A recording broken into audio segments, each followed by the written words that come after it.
have people outside still waiting to come in, do we know? No? One or two probably signing in. Okay. Well, thank you for being here. This is the Quad 1, which is the northwest sector of town's community meeting, where we're gonna talk about the crime specifically related to the northwest side of town, which is really from the Arkansas River north to the city limits and then west of the interstate. So, oh, this doesn't work. So I turn TV on. Wrong controller. So this is the area that we're talking about, beats 13, 12, and 11. 11 on this side over here, this is Pueblo Boulevard. This is Thatcher, Lincoln, 4th Street. This is where the jail is gonna be built over here off of 24th.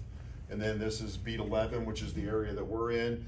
Beat 12 is in the center of the west side, the northwest side of town, around CMHIP in that area. So that's the area that we're really gonna be specifically focusing on today as we talk about crime in Pueblo. So what this is our average calls for service by time of day. So if you look at this right here, this basically is for the time period of January 1st through August 31st of this year. Starting about 8 a.m., our call load really increases until about 4, and then it starts to fall off until about 11 p.m. Obviously, that is somewhat adjusted based on time of year. In the summer, we're busier later in the year, or later in the day as well. But this is our call load, and if you look at the numbers above there, that's how many calls at that hour that we have taken so far this year. So like, for example, at 2 p.m., we've taken 6,661 calls in that hour across the entire year. 28% of these calls were self-initiated, which means that our officers saw something and took action to try to address either a suspicious person, a criminal activity, traffic enforcement, stuff like that.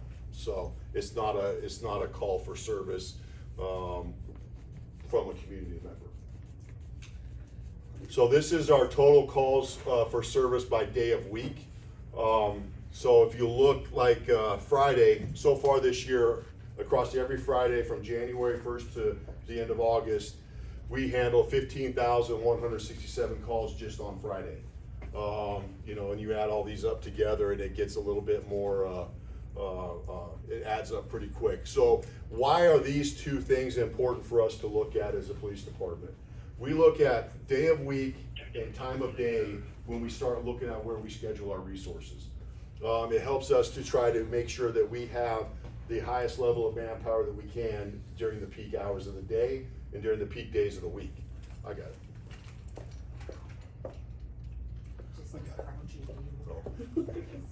So this is where we are with Part 1 crime. What is Part 1 crime? This is when you hear about a community being judged against other communities based on FBI data. This is the data that they're basing those judgments on. This is our Part 1 crime.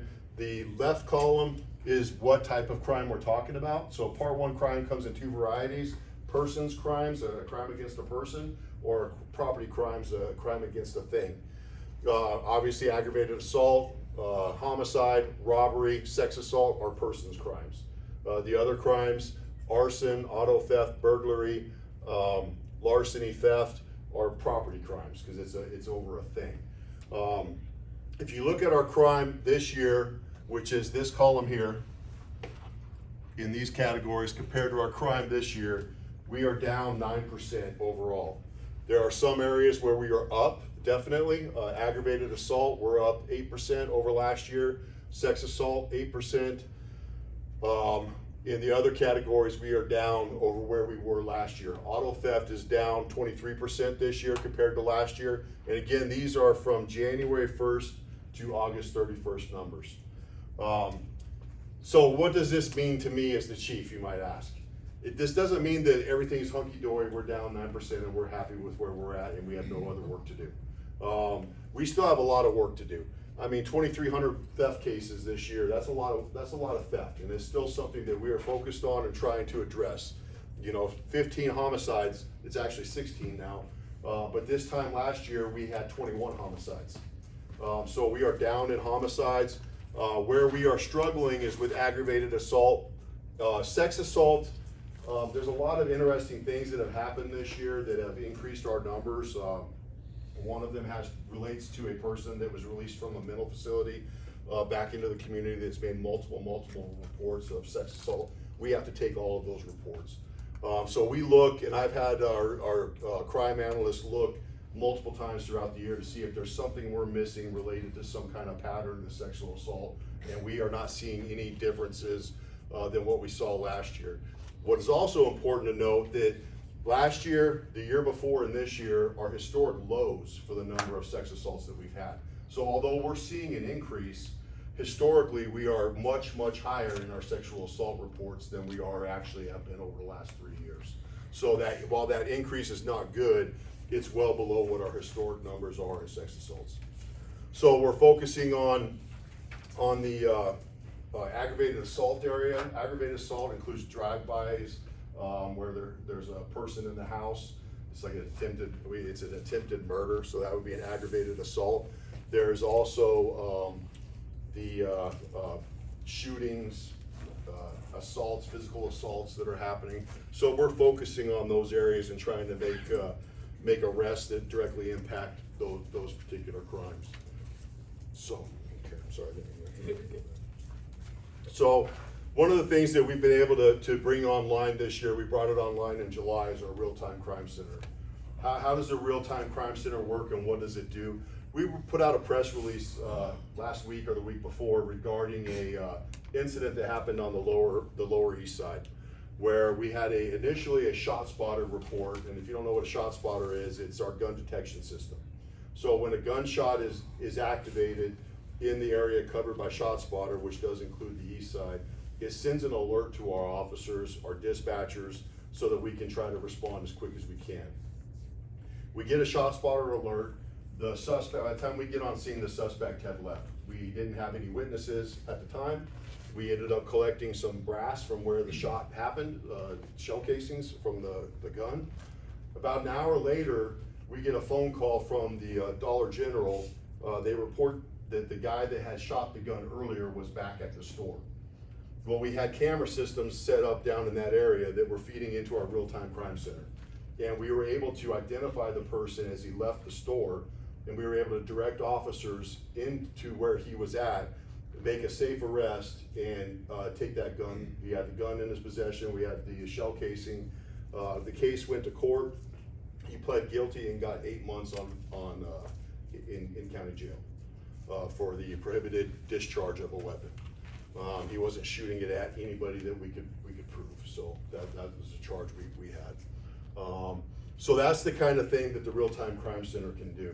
It can alert us we've used it to help us solve homicides based on finding vehicles off of surveillance video, ALPRs, track down leads, and we actually were able to make an arrest in a homicide that happened late last year based off of that information, or early this year, I think it was. What's an LPR? The LPR is a license plate reader. So we have license plate readers throughout the city that track vehicles as they go through there. Just to kind of clarify, though that data is dumped every 30 days, and we only search it when we're looking for vehicles, whether it's related to a crime, a suspect vehicle, or something of that nature. We're not just routinely scanning through and seeing where Chris Noeller went. But if Chris Noeller is a suspect of a crime, we will.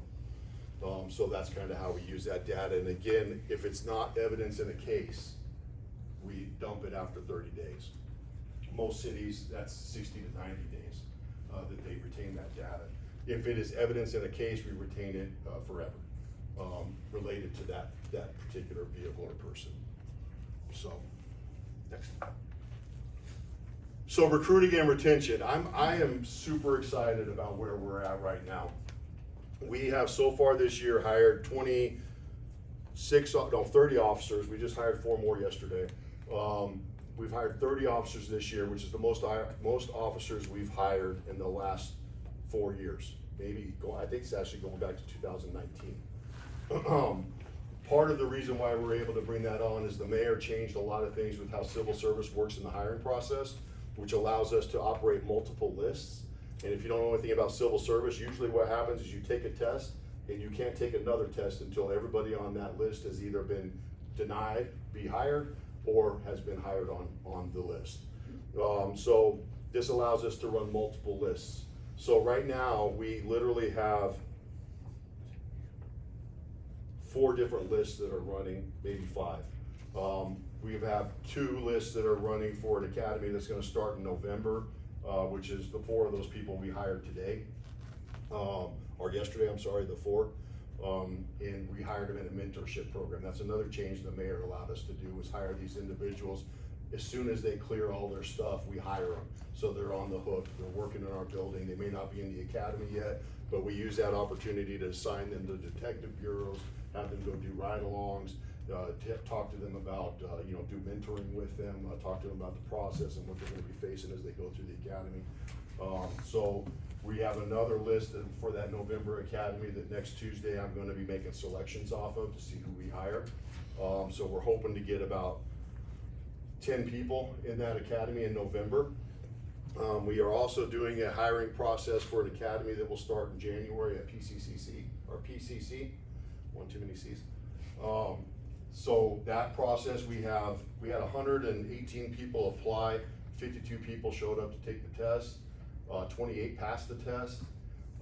We still have to do interviews, we'll do those next week. We'll lose some in the interview process, and then we'll lose some, because after the interview, we do a background check.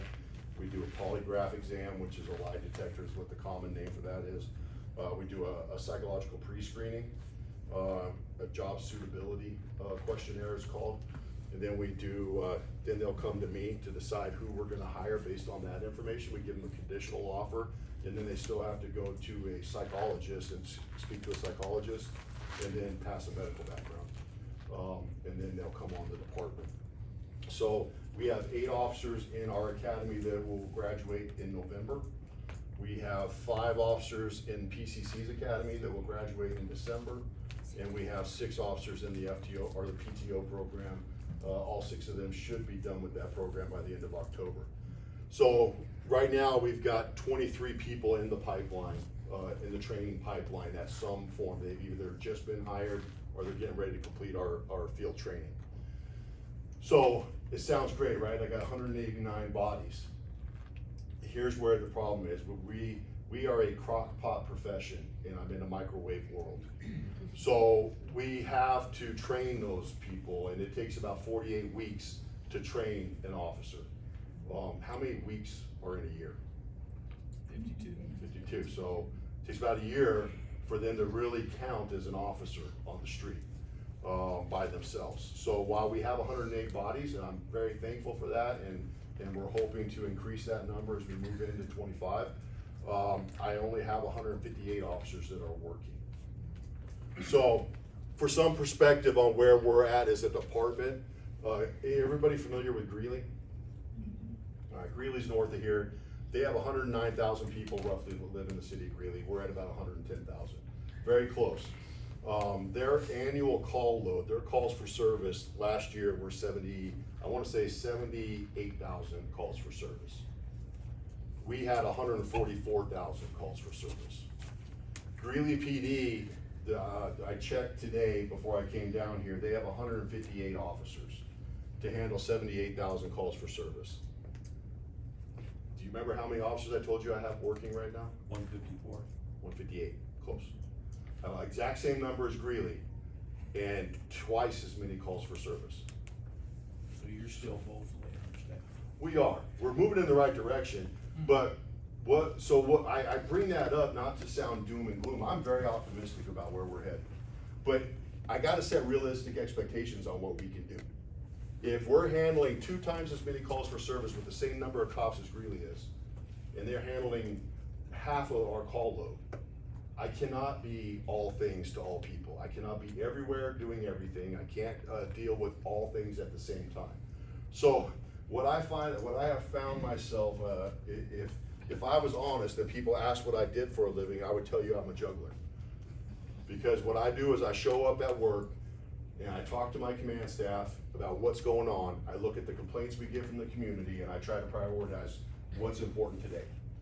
And it drives them crazy because today it may be going out and getting some gangsters that are shooting up the house. Tomorrow it's gonna be going and dealing with quality of life issues in the downtown area. Tomorrow it's gonna be noise complaints over in this side of town. The next day it's gonna be traffic over here, and that's kind of what we're dealing with. The other part of the good news is we have partners that help us out. So some of that 144,000 calls for service, we have a program that we have partnered with Health Solutions with, and Rochelle Brown from Health Solutions is in the back. They do what we call the Solutions Outreach Services. It's a really innovative program that started in Denver, and we copied them. And it allows us to avoid going to low acuity mental health type calls, where really there's no crime being committed. So they've handled, I wanna say somewhere in the neighborhood of 2,000 calls over the last year. Is that about right? I don't know. I think it's about that many. Over the last year, and that's 2,000 calls my cops don't have to go to. Sometimes we end up going anyway, but it's pretty rare. And what are they? They have a mental health clinician, they have a peer support person, and they have a EMT or a paramedic that ride in a van. And they go to these calls and they'll try to help people that are having mental health crisis that doesn't rise to the level of a crime or some kind of violent issue. And it's been a game changer for us in a lot of ways. Are those marked cars? No, they're in a van that says nothing on the side of it. It's just a plain white van. Okay. So yeah, no, they're not marked units. Yes, sir. So do people have an opportunity to call them directly? No, you have to go through our dispatch. Our dispatchers are trained to decide which calls fall in that criteria, and then they'll dispatch it out to the SOS. Okay, just something that's happened recently, a guy walking down the street, no shirt on, rambling, he's got a machete.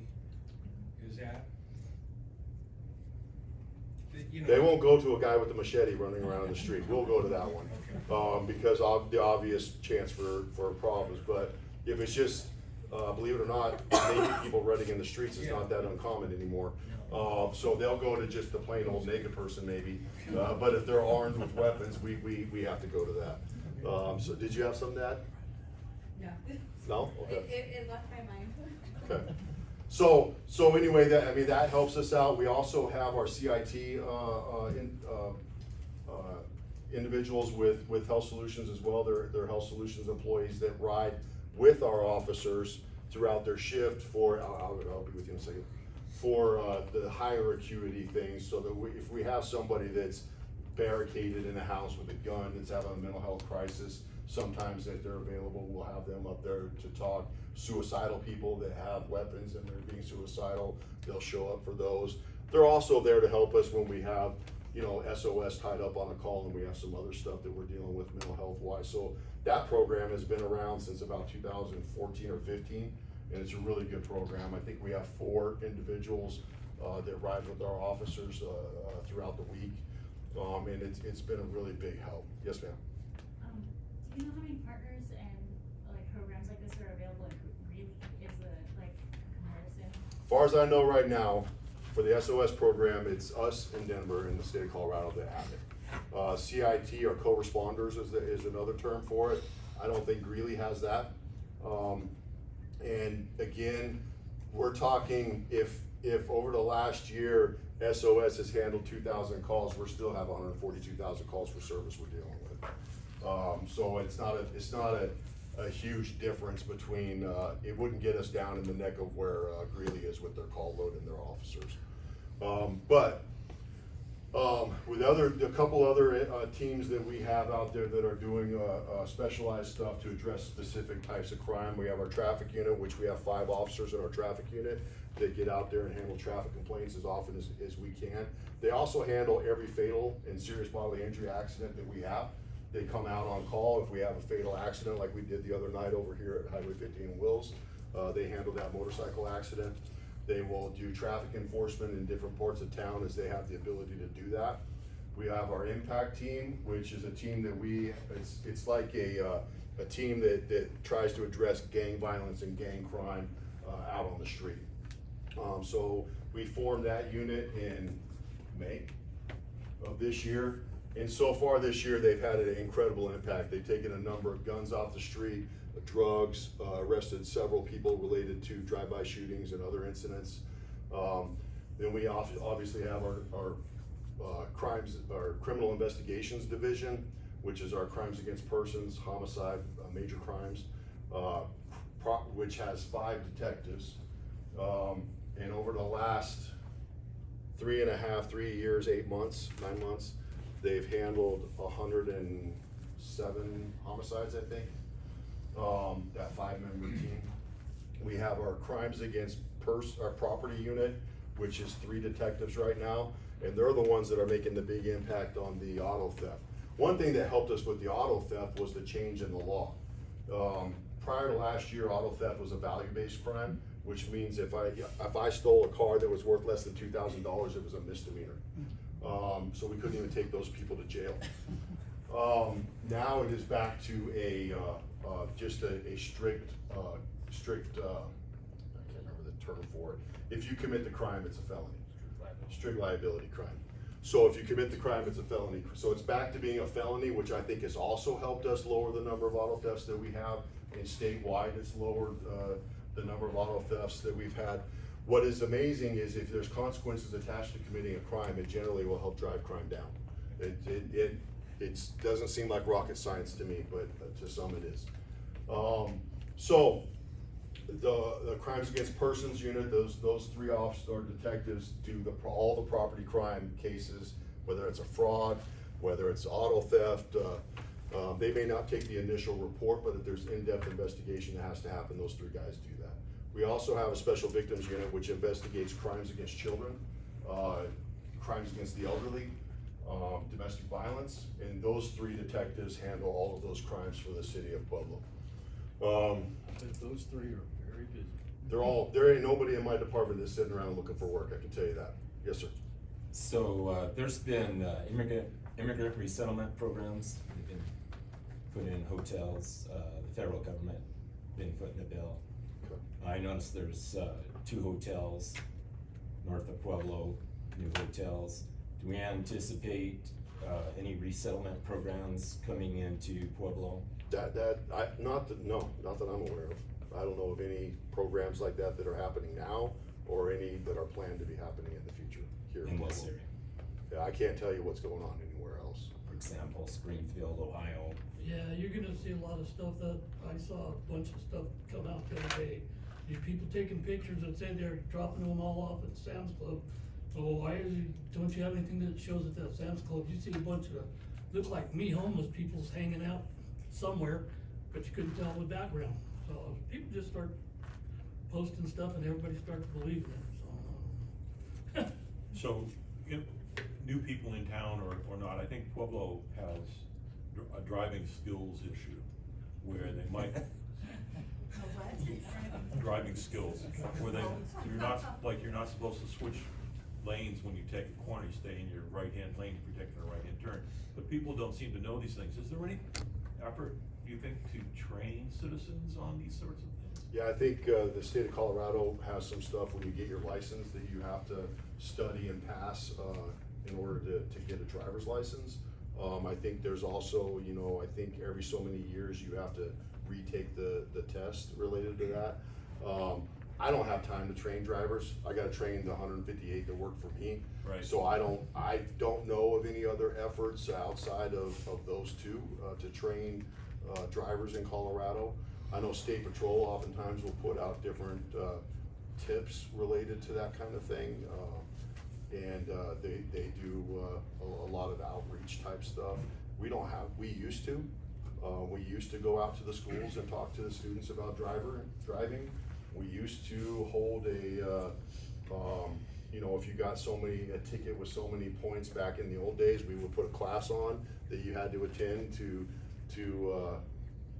maybe as part of your plea or something like that with the court, but we don't have the bandwidth to do that stuff anymore. Is there any kind of a study program for the people who are gonna be taking the test so that they can do better? You don't have any of that, no? That's outside of mine. Right. Out of my realm. I did have, Yes, I ma'am. just wanted to add that, I believe SRDA for seniors has a defensive driving class that's free. Okay, that's great. She's saying that SRDA has a defensive driving course for seniors that they can attend. I do want to get through the rest of this slide, but I wanted to touch on where we are as a department. as far as our recruiting and retention. Our retention has also improved. Last year, I think it was 40 officers left our department, whether that's retirements, medicals, leaving the profession altogether, getting terminated, or moving on to another department. This year, we've only lost 13, and most of those were retirements of either a medical or a regular retirement, or a separation in service where they didn't pass the PTO program or they didn't make it through the academy. So. What's the PTO program? Oh, the PTO program is the police training officer program so you go to the academy, and then there's 16 weeks where you're with an officer on the street learning how to do the job, and that's called the PTO program. So thank you. I use a lot of acronyms. So this is where we're at right now with our pay, lateral transfers. We do hire lateral transfers where they've worked at another department and they want to move. We've hired, I think, 2. Unfortunately, a lot of times when officers are trying to leave other departments, they're in trouble. And we've seen that a large number of the officers we've looked at as laterals have internal affairs issues or other issues that we don't want to have in our community. But those pay rates are from $71,000 a year to $87,000. We can lateral them up to 5 years. So if they've been an officer for 10 years and we hire them, we can pay them at the 5-year off. The max we can start them at is the 5-year officer salary. So, is that it? Oh, yeah, it is open till the 13th if any of you are looking for a job or know somebody that is. The cool thing that happened this year for our cops is the patrol officers got a 7% raise, and our sergeants are getting a 10% raise, which makes us very competitive to the salaries that are up in Denver. The other advantages we have here in Pueblo is obviously our cost of living is a little bit lower than the Denver metro area, so that's also a good thing.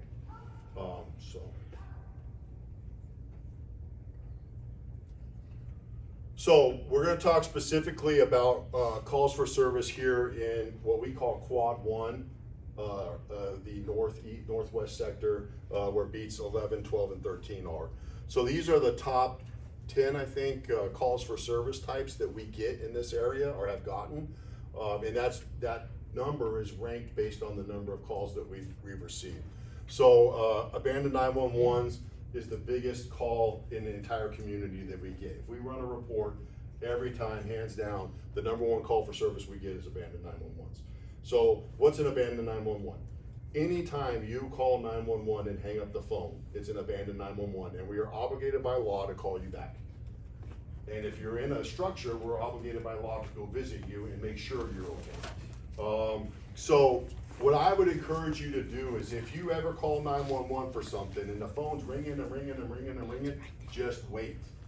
They will answer that call in the order in which it was received. And if you're waiting on a 911 call, I promise you there's 15 other people that are calling. But if you hang up, so what happens if you hang up, boom, now you're up here, and now we gotta call you back, and then we can't get a hold of you because you're calling 911 again. And then we got this whole cascade of events that happens. So if you call 911, I promise you, let the phone ring until somebody answers it. That's the quickest way to get us. No matter how long it seems, wait. We will answer the phone, I promise you. Follow-ups are the next. Follow-ups are where we go out and there's case information that we have. We go out and we do follow-up on that case, gather evidence, all that kind of stuff. Community-oriented policing is where we go out and do, we're getting complaints of people gathering at Patty Lane and Elizabeth. So the officers will go out on a cop call and they will patrol that area and try to see what's going on and do things like that. It's a self-initiated thing. Traffic stops is the 4th most common call for service in Quad 1. And then it goes unwanted party disturbances, contact a party. That's when somebody's calling in a complaint on a non-specific incident. It's not a theft, it's just they want to talk to an officer. And then it goes down from there. So in beat 11, 12, and 13, from January 1st to August 31st, we conducted 1,500 traffic stops, wrote 568 citations, and gave 489 warnings, and made 13 felony arrests based off of traffic stops. That's just in this one quad. Narcotics violations, we had 163 narcotics violations in this quad, which generated 55 reports, 35 arrests, 7 citations, 6 misdemeanor. So in the state of Colorado, you can possess up to 4 grams of any drug you want, and it is a misdemeanor. So that's probably what those are. So if you have 4 grams of fentanyl, you have 4 grams of crack cocaine, you have 4 grams of meth, that's gonna be your misdemeanor arrest there. And then 15 felonies cases were generated. So why don't the arrests match up with the felonies? Because not all those arrests were felonies. Some of the citations count as an arrest, which would be like maybe a possession, or they had some other paraphernalia or something, misdemeanors. So that's why those numbers don't necessarily match up. Or we might have arrested them for some other deal, like a warrant or something like that. So in the state of Colorado, somebody possessing 4 grams of fentanyl, Yes, sir. it's still a misdemeanor, even though 1 grain will kill anybody in this room? Yes, sir. Yes, sir. RTCC helped in 18 of these cases, and that would be on the narcotics side, really. Sometimes they would be able to help with the traffic stop, but generally speaking, it's probably gonna be on the narcotics side of things. So top 10 calls for service by beat. Again, you're gonna see abandoned 911. If it ain't number 1, it's number 2. So those are the different beats. So where's my house? So if you live in beat 11, that's everywhere from 29th Street. I can't even remember anymore. 29th Street north, west of the interstate. If you are in beat 12, that's 29th Street south to 13th Street. And then 13 is 13th Street to the river, and it's kind of a weird southern border. So you can see what the most common calls for service are. Some of those are self-initiated, traffic stops, community area policing, but the others are thefts, burglary alarms, those kinds of disturbances. Those are unwanted parties. Those are going to be generated by a call from a civilian or a store or something of that nature.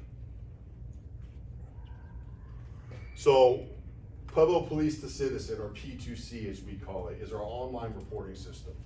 And what we ask people to do is to, on low level crimes, to report their issues online, especially if no suspect is on scene and there's no suspect that you know of that committed the crime. I wake up in the middle of the night, my car got broke into. And don't see anybody around, there's no video of who did it. We want you to report those online. It still generates a call. It still will, as we can, we will investigate those crimes.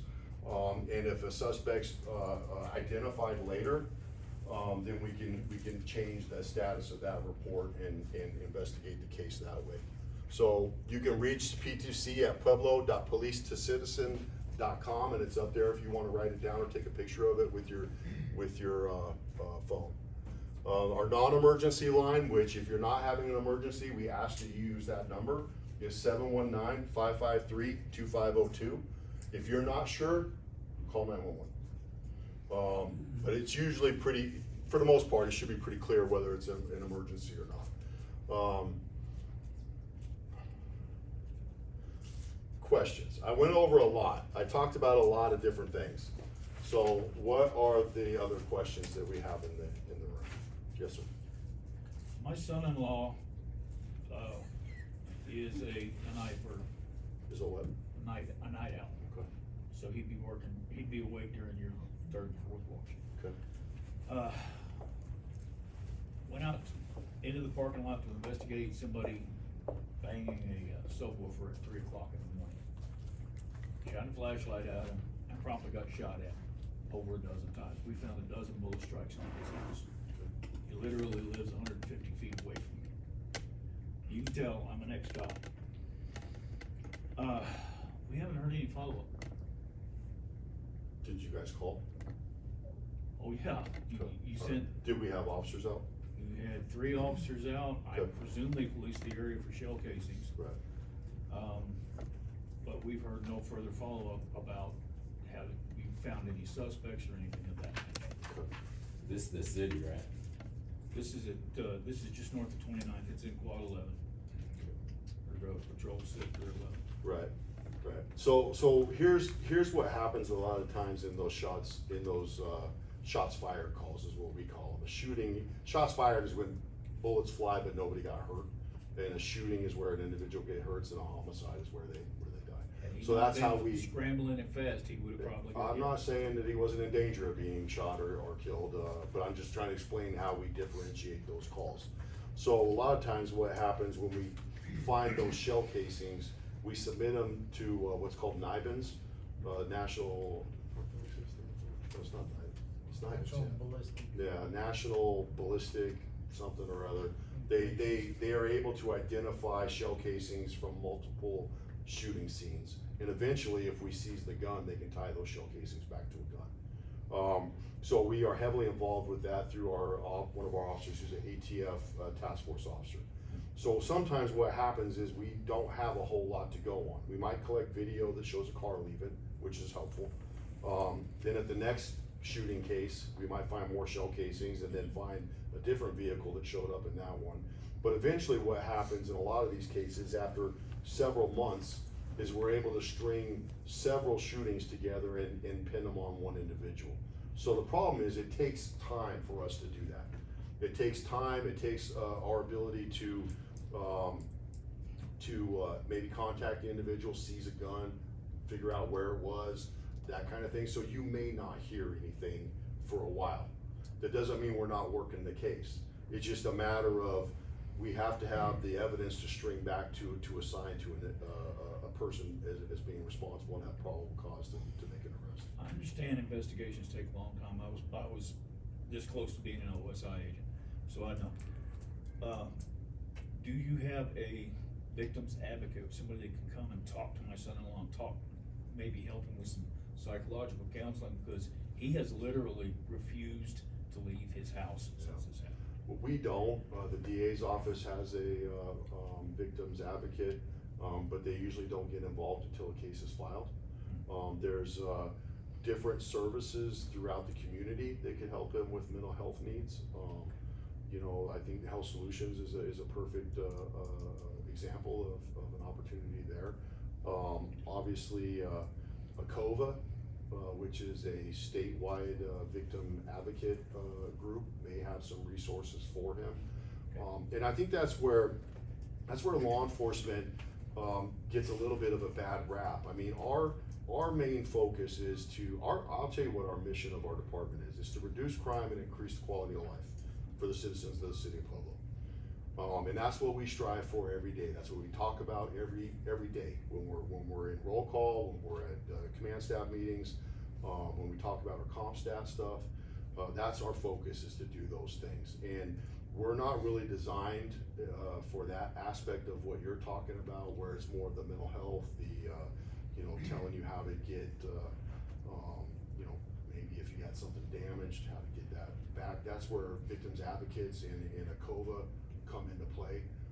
So no, we don't have anybody that does that, other than maybe our partners with Health Solutions that may be able to help him on the mental health side. Thank you. I can certainly understand that. In a situation like that where 3 officers came, did they hand anything to the victim that says you can look at a COVA, you can look at these things? Do they have a cheat sheet? They do have an ACOVA sheet that depending on the crime, if it's a victim's right crime, they should be handing out. I don't know whether they handed your son anything I've or been not. asked my son-in-law about that. There's what's called a VRA crime, Victims' Right Act crime, and for those crimes, we should be handing out information related to victims' rights and that kind of thing. Depending on the severity of the event, we can offer COVA to come out that night. Usually they only come out in very serious cases, and I'm not saying being shot at's not serious, but usually when somebody's seriously injured is when they will come out, or it's a serious domestic violence case. Is that information available on the City of Pueblo website? The ACOVA stuff? Yeah. That's a great question. I don't know the answer to that. I think it is. It's on our PD, Yeah. PD page, yes. Yeah. I mean, you could have QR codes for our different pamphlets, that way we wouldn't have to carry just a QR code sheet. Yeah, sure, yeah, absolutely. I got 8 Let me, questions. I got 8 I know questions. you got, let me get somebody who hasn't had a chance. Yes, sir. Sir, what do you attribute the difference in crime between Greeley and Pueblo to? You know, those are factors I don't know. Those, so I don't, they're socioeconomic, at the time, that I was up there last, and it's been a minute, were very similar, their demographics were very similar. But I think over the last, I don't know, I'm trying to remember when I was up there. I went up there for a sniper school, and I think it was in 2006, and I was talking to the cops up there, and we were talking about the two communities, and at the time, the poverty level was about where we were at, maybe a little bit better. The demographics were very similar, but I think what's happened up there since then is more economic. I think there's been drilling for oil up there that we don't have down here, and those economic situations have changed in that Weld County, Greeley, Fort Collins area. You know, so that may be, which may have changed some of the socioeconomic impacts in that community. That may be a reason. I don't know. I don't know otherwise. I know what they're patrolling. I know how many calls for service they're getting. I know the officers that they are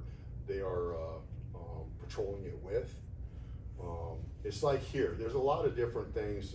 Go ahead. I was gonna add, so some of it's location, I'm told, cost of drugs, it's cheaper further south you are, and it gets more expensive the further you go away, so that could be some of it too. So there's more usage.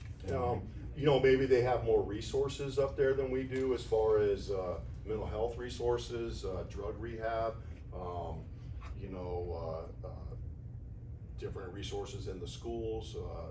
I don't know all those answers, but it is interesting, as closely aligned as our two communities are as far as size and that kind of thing.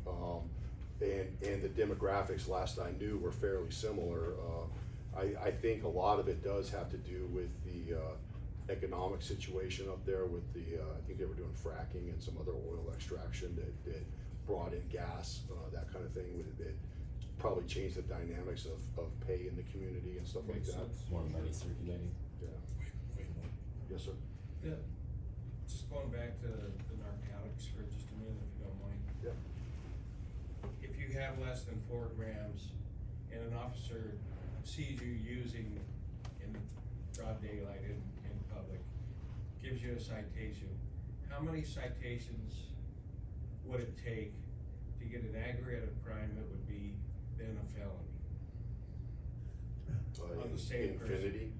I'm sorry? Infinity, if it's under that 4 gram level. So there's it doesn't change repeat offenders? No, sir. No, it doesn't change. It doesn't change our ability to put them in county jail. So the way the jail system works in our county and in many others is the sheriff won't allow, unless we specifically ask under certain criteria to take somebody to jail. If it's a misdemeanor or a municipal offense, we can't take them to county jail. Right. So it's a felony only jail. And in fairness to our sheriff, they were not the only county that is that way. El Paso County is that way. I think Douglas County is not. I think there are many others that operate that way.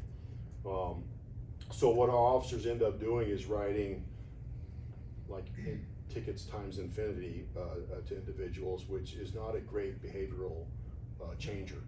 I mean, I am not saying that people that break the law we should just lock them up and throw away the key. But I am a firm advocate that if you break the law right now and my officers contact you, I mean, I'm not saying petty offenses ought to be in jail, but if you are fighting somebody, if you're using drugs, there's a skit that I like to reference from, I think it's Office Space, where there's a Venezuelan general talking, well actually the country is a non-existent country, but he's talking about, you burn fish, you go to jail. You burn toast, you go to jail. You undercook steak, you go to jail. I think you break a law like, fight, menacing, harassment, disorderly conduct, those drug possession less than 4 grams, straight to jail. You should go straight to jail. Theft. In the state of Colorado, you can steal up to $2,000 worth of stuff and you will not go to jail that day. Now, what we have, what's that? I thought they had reduced that No, number sir. when we were at King Supers, they said they dropped it. No. No, it's $1,999.99. And below, you won't go to jail. Yeah. And to your repeat offender question, sir, the only time that person that keeps doing that would go to jail, or we could take them to jail, is if they've missed court for the 12 tickets our officers, have given them, and since they missed court, then they have a warrant. And then sometimes, like, our municipal judge can sentence them to 100 days in county jail, or they can get some substantial time in county jail for missing court. Right, right. If those kind of crimes are not things that do you guys want us reporting that kind of stuff? Yeah, absolutely. I mean, we do. But just to be perfectly honest with you, it may take me an hour to get there. No, I know. You know what I'm saying? But absolutely, you should report crime. One of the things that when I bring this stuff up that people attack me on is, well, nobody calls anymore. Well, okay. What I would say is that is true. Some people are not calling us, but what I will tell you is that's always been true. When I was a young officer, I lived at the Konakai and my vehicle got broke into and a whole bunch of stuff got taken out of it. I didn't call and make a report because I knew they're never gonna figure out who did this. Yeah. What's the point? So that happens a lot, right? So is it happening today? I absolutely believe it's happening. Is it happening more? I don't think so, and I'll tell you why. We are on course right now to handle about 149,000 calls for service this year. There's 3 more months left in the year. The 9 months that we've worked so far, if we divide that by 9 and multiply by 12 to get, we're gonna be at 149,000 calls for service this year, which is 5,000 calls for service more than we handled last year. So are people calling us for every crime? No. They've never called us for every crime. Are they calling us less for every crime now than they did before because of our response time? Maybe. But it's not lowering my calls for service. And I would ask you guys to call, but just understand, it's like, an example that I like to use is, I'm trying to run a restaurant that takes 8 waiters or waitresses to man the area, the serving area, and I've got 2 of them working.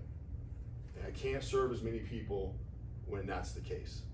Now, again, the bright side of where we're at is we are changing that. We just gotta continue to be patient. I promise you, my command staff hates Tuesdays because that's our staff meeting and we go through CompStat and we talk about where crime is happening. We're trying to use a very data-driven approach on where we're focusing our efforts. And the question always is, well, how many times have we been in there? How many tickets have we written? How many arrests have we been making? And why, if the number's low, why? Well, the reason why, boss, is we had 8 cops tied up on a barricaded subject over on this address for 6 hours, and the calls stacked up, and we just couldn't get in there. Well, what am I gonna do? I'm working them as hard as I can, but you can only do so much in a 10-hour shift. And we're averaging right now, it's gone down, but 7 calls for service per hour over a 24-hour day. We're still maxed out at 231. We are now. I will honestly, when we get closer, I will be having conversations with the mayor about whether we can increase that number, but I gotta get close to full staffing before it even makes sense to bother her about that. But I think, I'll be honest with you, at 158 officers right now, if we had 231, we would think we were in heaven. I thought we were at 175. So I'll explain it again, because it's really important to understand this. We have 189 people sworn, well, some of them aren't yet sworn, but they're gonna be on the payroll. I have, 17 of those are in training in the academy, or getting ready to start the academy. So they don't count as a cop. Yeah. I've got 6 that are in the PTO program right now that won't count until, hopefully, all of them will be done by November. So you subtract that number from the 189 as well. And then I have 8 officers that are injured and can't work. So what I have right now actually working, and that's from me to the newest patrol cop, 158 cops. So are you getting a lot of overtime? I get all the free overtime I want. I'm salary. Well, But yes, we pay. Oh, there's a Pay I thought you a lot meant of me. overtime. Yes, we are doing a lot of overtime. We're doing if so you hire, much. it should reduce, your costs. Yeah. And have more availability to answer calls. Absolutely, as we start adding those numbers up, we'll have 8 more, we got the 6 that are in the PTO program that'll be done in November. If everything works out, and not everybody can make it through the PTO program, it is not an easy job. If all 8 of them make it to the PTO program, we'll add those 8 to the number in March. And then there's 5 more that'll graduate in December that probably are gonna be April, May. Added in there. So hopefully by the time we hit summer, and we're gonna have some people leave. We're gonna have, one of my deputy chiefs is retiring in January. We're gonna have probably 2 or 3 other people leave, in the first quarter of the year. So those numbers will kind of fluctuate, but hopefully we'll add 13 people to the patrol, and move some of those into, a couple of those into Moving on to investigation. better opportunities, retiring. Retiring sounds nice. I mean, the people that are leaving. Yes, the deputy chief's retiring. We got a couple people I think that are looking to go somewhere else. It's hard to compete when your call load is double or triple what everybody else Correct. is for the same amount of money. It's It a just tough is. job. I can change a lot of things. I can't make everybody happy all the time, and I can't change our call load. Not significantly right now. You don't mind, talking about the profile of your typical officer candidate, In what way? What do you mean? what their life experience is, when they put an application in, college, for your college degree. It varies. It's really pretty broad. We get a lot of people that apply for the job that honestly have no intention of ever going through the process. Some of those I think are trying to get unemployment benefits. Some of them, as you move through the process, will see something on TV or whatever and be like, no, that's not for me. So we end up losing some people. I think the average kid right now, and I say kid, not all of them are kids, but they're probably 22 to 24. Some of them do not go to college. We don't require anything but a GED, and that's been that way for a long time. Some of them have other work experience. We do get some kids that have college educations, and there's some complications in the positive and negative way with that. A lot of them have never worked. They just gone to school, so they have no work experience. They don't know what it's like to show up on time and where to be and that kind of thing. So we gotta teach that kind of thing. What's weird is we seem to be seeing a lot of the younger kids having issues with communicating face-to-face with individuals. So we spend a lot of time in the academy teaching them how to interact with individuals in a face-to-face way. And I don't mean that clearly they're talking to people, but they're not talking to people, generally speaking, in a high-stress, confrontational kind of environment like used to happen in the old days, because there's no schoolyard fights anymore.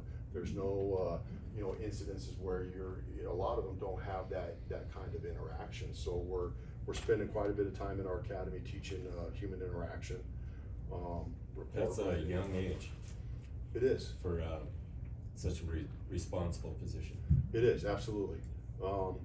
Just to put it into perspective though, we give kids a lot of responsibility at 17 in the military. I was 17 years old as a sonar tech on submarines, responsible for safe passage of that vessel through the ocean. We had Yeah, it's 17-year-olds amazing, isn't it? drive, it is.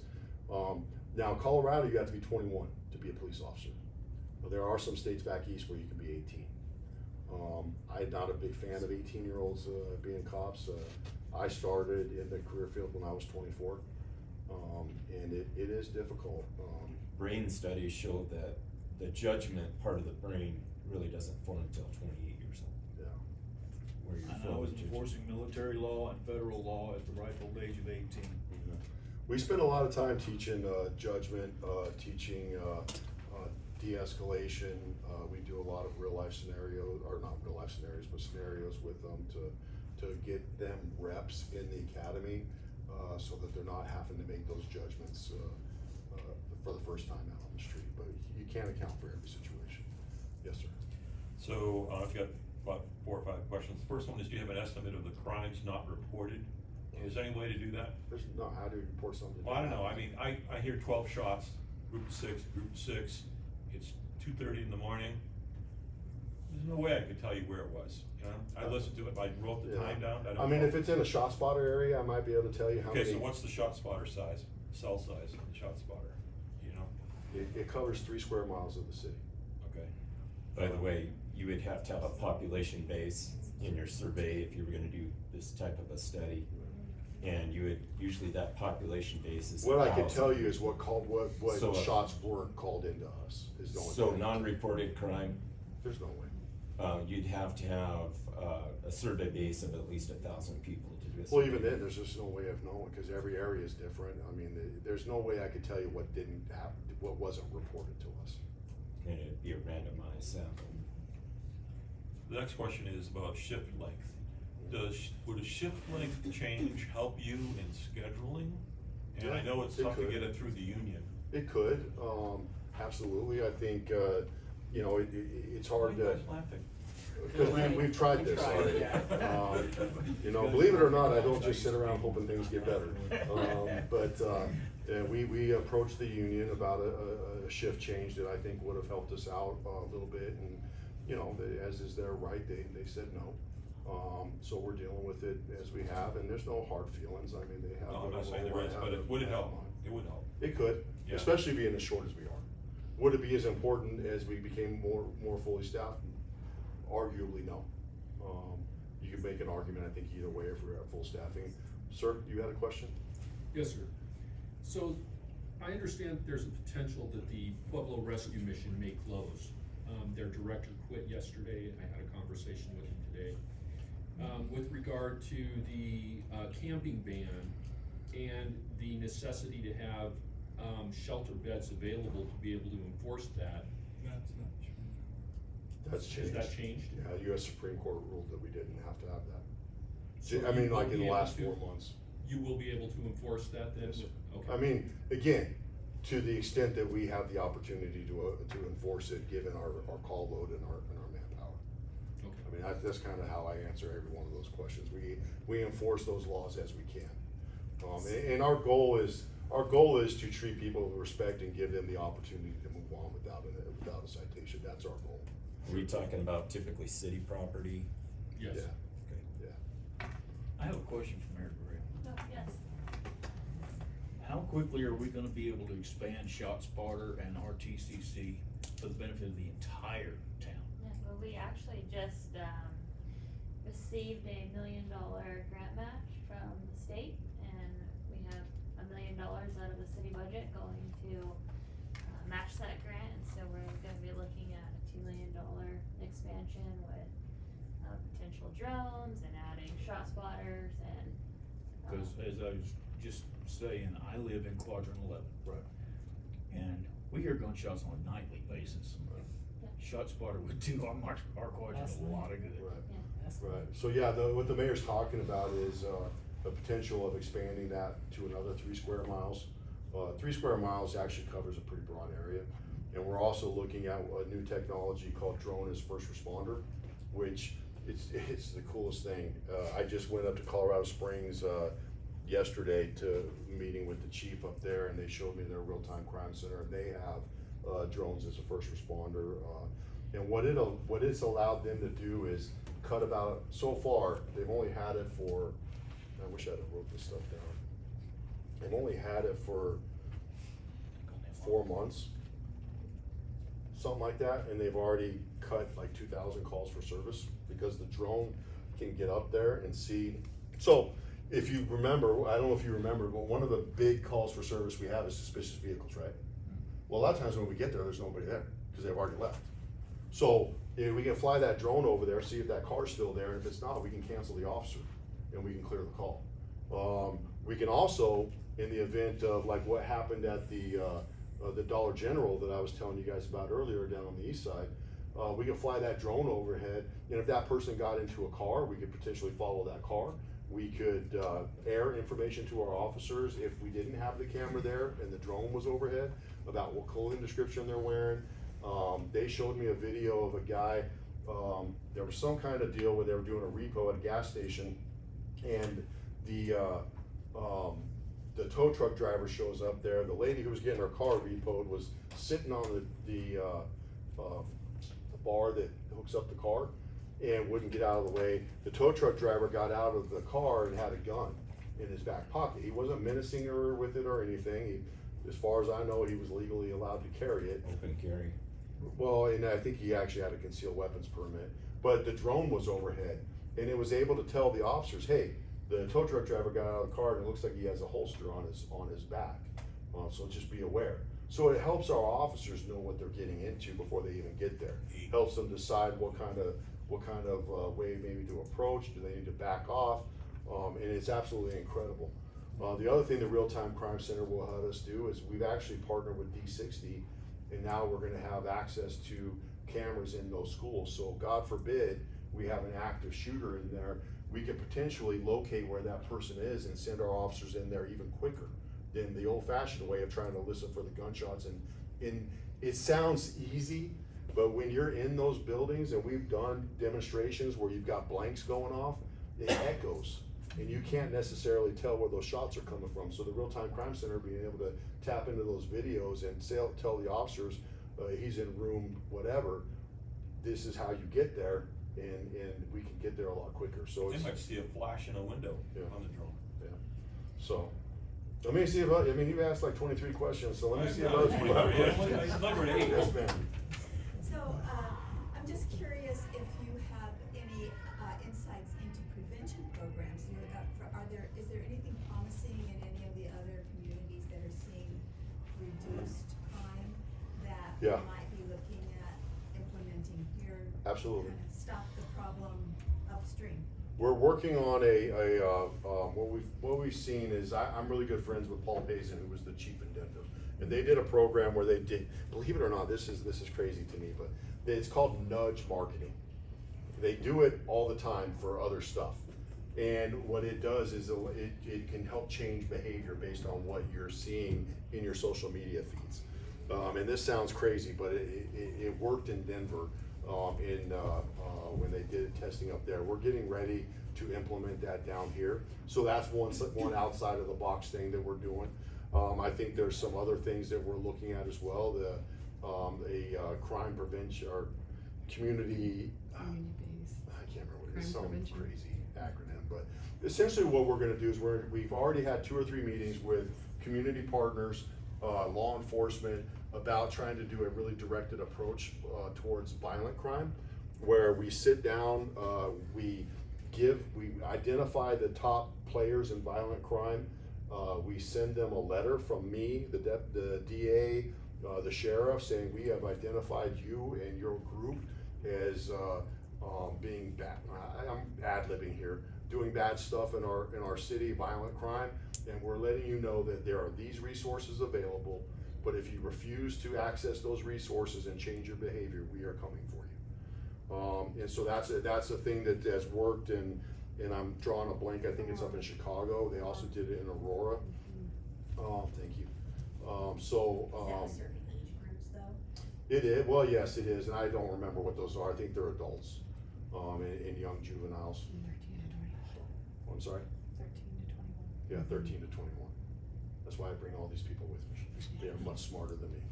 So law enforcement, is that a social service? I guess it is, but. It has been in the I've been doing this for 30 years, and everybody thinks we're social workers. Well, law enforcement, I think really is a different category of social services, and I think there probably should be a separation in there. I mean, some cross-training, but then you have dilution and, more expertise required of the police department when you broaden. Well, this is why we bring our community partners in to do that piece. Makes sense. I don't think we're social workers. I think we enforce the law. I think that's our job, and we try to do it in a respectful way, and treat our citizens with respect, but our job is to enforce the law. Yes, ma'am. My question is really more for the mayor also, if that's okay. Absolutely, she's the boss. So, to piggyback off of, what this gentleman spoke on, the rescue mission being possibly closed down, would you be able to kind of give us an update on what's happening there and what you're gonna be doing to prevent having to fall into an emergency situation in 2 months from now to prevent that from I happening? can tell you that right before this meeting, I met with about, 30 different community partners that came together and gathered at United Way in efforts to, essentially keep the rescue mission open, what that looks like potentially under different leadership, under a different service provider, coming in. They potentially let us know that they could be closing their doors as soon as Saturday, but keeping their doors open for the next 2 months. So as a board, they've not made the decision yet on what that looks like moving forward. They have about 40 individuals who currently live, at the mission or in their step back in program and have jobs and, are working towards not being unhoused anymore. And then they also do the emergency sheltering overnight. And they've been pretty full, on these colder nights over the last few weeks. And so, they have fixed the repairs for the sewer line and the facility that the city, gave to them. We've asked them to deed that building back over to us. And we'll potentially be looking for somebody else to run the emergency shelter, during the winter. And if all else fails, the city will be opening the transit center, for the very cold evenings come this winter in order to house people to make sure we don't have individuals freezing. So right now, Sandra, it's still touch and go on what their board is actually deciding to do with the facility that they own, what that looks like moving forward. But there was a lot of community partners that stepped up today, in order to help with some, potentially supplemental grants or, helping with finances and what that looks like. But, essentially what's happened is their executive director, did leave yesterday along with several board members. So they have a very small board that has been essentially left, this mess that's happened over the last 2 years. So it's not necessarily the board members now or the people that are in the mission now, but, it is touch and go at this point. But the city and the county are gonna be, working together to, try to find a more sustainable solution moving forward. And we do have an option for when it does get very cold. All right, well, thank you, everybody, for your time. I appreciate you coming. How many questions are I just wanted to ask about demographics. Okay. And so, like, our population is aging, I think, we're having more abandoned houses. And so do you expect the traffic, the crime statistics to change based on our traffic, on our citizens aging? We're gonna have to do anything different? The way I would answer that question is this: that we are constantly evaluating our crime in our community. I can't predict the future. Minority Report hasn't become a reality yet. I don't know if you remember the old movie. And I'm talking about the movie with Tom Cruise in it. Yeah. But what we do is we are constantly looking at crime, where it's happening. We're trying to find drivers of that crime as it relates to things that we can address as a police force. And then we try to work with our community partners to address those things as they move forward. So we're constantly we're in a constant evaluation process. Yeah, I'm just thinking there'd be a lot fewer younger people, so there will be a lot less crime. I don't know. There's a So, lot of- okay, I'll talk to you The old afterwards. people like us commit more crimes down there than young people do. Well, he didn't say the maximum age. If anyone wants any resources for mental health, you can come see us and we'll get you some information. Excellent, thank you. man. And if you would like